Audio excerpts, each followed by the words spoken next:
এটা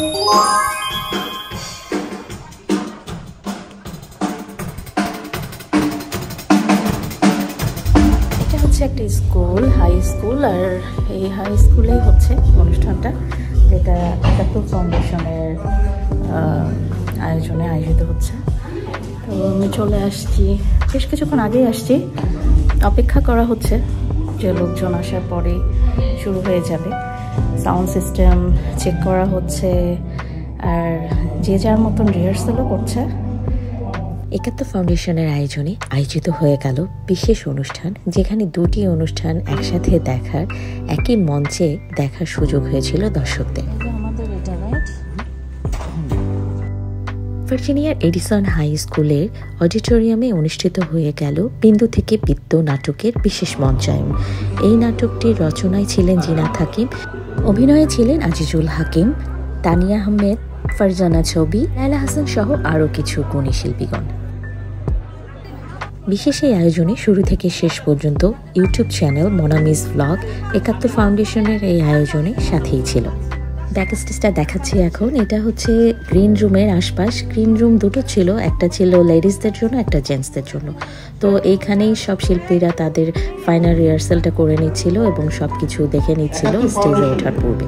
চেয়ারম্যান কবির পাটোয়ারি আপনাকে মঞ্চে আসার জন্য অনুরোধ জানাচ্ছি। একাত্তর ফাউন্ডেশনের secretary Munir Hossain, give them a big hand. সময় আমি জল ভরিবার ছল করিয়া দেখব নয়ন ভরিয়া, জল ভরিবার ছল করিয়া দেখব নয়ন ভরিয়া, বন্ধু চিকন কালিয়া দেখো আসিয়া। কি হয়েছে, কেন কথা বলছিস না? আমাদের বল। কি আমার ভাই আর ভাবি কি নিয়ে যে ঝামেলা করে, ঝগড়া করে, আমি নিজেই বুঝে পাই না। বিয়ার বাতওয়ালা বাজে রে, সাজে রে মালকা বানু, সাজে রে মালকা বানু, বিয়ার সাজে সাজে রে মালকা বানুর দেশে রে, বিয়ার বাতওয়ালা বাজে রে। তুমি আমার অফিসে আসো, আমরা একসঙ্গে বসে কথা বলি, ঠিক আছে? না, আমি আসবো না। আমি আর ওর সংসার করতে চাই না, আমি ডিভোর্স চাই। সকালে একা একা কোথায় যাচ্ছ? ও, তুমি এসে গেছো? হ্যাঁ হ্যাঁ, তোমার হাতে টিফিন ক্যারিয়ার কেন? কি আছে? আসলে আসলে একটু আনন্দ বাড়ি যাচ্ছিলাম। আমার হাজবেন্ড নাতনি মৃদুলার জন্য একটু খাবার বানিয়ে নিয়ে যাচ্ছিলাম। বইয়ের ইচ্ছা হয়েছে গাদার পিঠে চলবো। তোর স্বামী মনে মনে বাঁচছে যে তার নবপরিণীতা স্ত্রী শখ করছে, তাই তার শখ পূরণ খুব জরুরি। লগে লগে হে বেটা করছে কি, তার ওয়াইফকে সুন্দর মতো গাদার পিঠে ছড়াই দিছে। তো গাদা তো কদ্দু যাই আস্তে করি ত্রিম করি হেতরে দিছে ফালাই, হেতি হরি যায় রাগি মাগি একেবারে গাদার দিকে চাই বলছে ফার্স্ট টাইম। হিয়ার বাদে তার স্বামী ওয়াইফকে আবারও সেই গাদার পিঠে সুন্দর মতো দড়ি তুলি দিছে। গাদা তো কদ্দু যাই হেতিরে আবার দিয়ে ফালাই দিল, হেতি হরি যায় ওডি গাদারে বলছে সেকেন্ড টাইম। তারপর স্বামী সেই স্ত্রীকে আবার সুন্দর মতো দড়ি ফড়ি গাদার পিঠে তুলে দিছে। কতক্ষণ পরে গাদা কদ্দু তলিক যায়, হেতিরে আবার ফালাই দিছে, হেতি গেল স্যাগাই করি। হিয়ার হাতে হেতি উড়ি কেলের ভিতরে তোন বন্দুক একটা বাইর করি গাদার মই হিরাই ঠুস ঠুস করে গুলি করে দিছে, গাদারে মারি। স্বামী তখন বলতেছে তুমি এটা কি করলা, তুই গাদারে মারিয়া লাইলা, তুমি নির্দয়, তুমি ফাঁসান, তুমি মানুষ ন। স্ত্রী স্বামীর দিকে চাই বলল ফার্স্ট টাইম। বছর বাঁচতে বড় ইচ্ছে হয়, ভালোবাসা যত বড় জীবন তত বড়। মিষ্টি মিষ্টি, আমি জানি না আপনার সাথে দেখা হলো, আপনি প্লিজ বাসায় চলেন। সরি, আমি ওই অশান্তির ঘরে ফিরে যাব না। অশান্তির জন্য ভাই, মেয়েটা যে রাগ করে ঘরের বাইরে থাকা কোনো ভালো মানুষের কাজ না, প্লিজ বলেন। দেখো লাজু, আমি রাগ করে অযথা তোমার আপার মতো যখন তখন বাড়ি থেকে বের হয়ে যাইনি। এই যে জিনিসপত্র ছুঁড়ে মারা ভাঙা হয়, এটা কিন্তু ভালো না।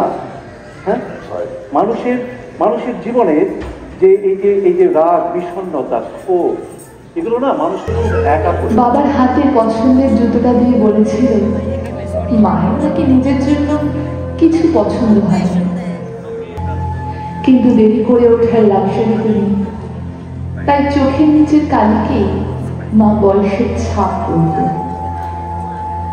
বিয়ের পর আনন্দটাই ভিন্ন। সেই সুযোগ করে দেওয়ার জন্য এই পুরো টিমকে অশেষ অশেষ ধন্যবাদ। আর আপনারা যারা এখানে এসেছেন আমাদের নাটক দেখবার জন্যে, পুরো নাটকটা যদি আপনাদের ভালো লেগে থাকে সেখানেই আমাদের প্রাপ্তি, আমাদের সবার প্রাপ্তি। প্রতিটি চরিত্র যেভাবে বিন্যাস করেছেন জিনা সাকিব, আমরা সেভাবে করবার চেষ্টা করেছি। যদি সেখানে কোনো কিছু আপনাদের ত্রুটি বিচ্যুতি চোখে পড়ে সেটা আপনারা ক্ষমা সুন্দর দৃষ্টিতে দেখবেন। আর যদি ভালো লেগে থাকে, এতটুকু কোথাও যদি নাড়া দিতে পারে, সেখানে আমাদের সার্থকতা। আর সুমন্যাকে আমার বন্ধুর হাতে তুলে দিতে পেরে আমার খুব ভালো লেগেছে। হ্যাঁ, এবং সবার জন্য একটা কথা, Zia and I will Mimancho Thanchu. আপনাদের সবাইকে মিস করবো অনেক, কারণ এত ভালো দর্শক সাধারণত আমরা পাই না। Thank you so much. নাটক যখন লেখা হয়, একটা চরিত্র থাকে যার কথাটা মানুষের মনের প্রতি মুহূর্তে ভাবনায় চলে। নাটকের কলাকুশলীদের ধন্যবাদ জ্ঞাপনের মধ্যে দিয়ে শেষ হয়ে গিয়েছিল বিন্দু থেকে বৃত্ত নাটকটি, কিন্তু অনুষ্ঠান কিন্তু শেষ হয়ে যায়নি। অনুষ্ঠানের আকর্ষণ ছিল অনুষ্ঠানের শেষে, সেটা ছিল বাংলাদেশ থেকে আগত জনপ্রিয় সঙ্গীত শিল্পী, জাতীয় পুরস্কারপ্রাপ্ত শিল্পী মমতাজের গান। তো এই মমতাজের গান উপভোগ করার জন্য সবাই শেষ পর্যন্ত সুন্দরভাবে অপেক্ষা করেছিল এবং অনুষ্ঠানটা কিন্তু ছিল খুবই সফল এবং খুব ভালোভাবে সবাই সবকিছু উপভোগ করেছিল।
দর্শকদের উপস্থিতিতে মমতাজ তার জনপ্রিয় কিছু গান পরিবেশন করেছে।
শেষে আয়োজক কমিটির মেম্বার্সদেরকে নিয়ে একটা অ্যাপ্রিসিয়েশন ডিনারের ব্যবস্থা ছিল, যেটাতে সবাই জয়েন করেছিল এবং এখানে এই সময় ছিল আয়োজক কমিটির সদস্যবৃন্দরা এবং তার সাথে ছিল যারা প্রোগ্রামে পারফর্ম করেছিলেন শিল্পীবৃন্দ, সবাইকে নিয়ে এই আয়োজনটা ছিল। খাবারের আয়োজনে অনেক ধরনের আইটেম ছিল আর এত সব খাবারের জন্য special thanks goes to Parvin Patwari ভাবি। শত ব্যস্ততার মাঝেও উনি কিন্তু আমাদের জন্য রান্না করতে একটুও ভোলেননি এবং যতটা বেশি করা যায় ততটা বেশি আইটেমস দিয়ে আমাদেরকে আপ্যায়ন করেছিলেন।